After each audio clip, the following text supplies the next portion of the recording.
Club Achievement Award, Leadership Award, Outstanding Performance in Communication Arts, Outstanding Performance in Science,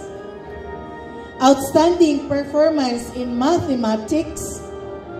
Outstanding Performance in Social Science, Outstanding Performance in Physical and Health Education, Outstanding Performance in Arts,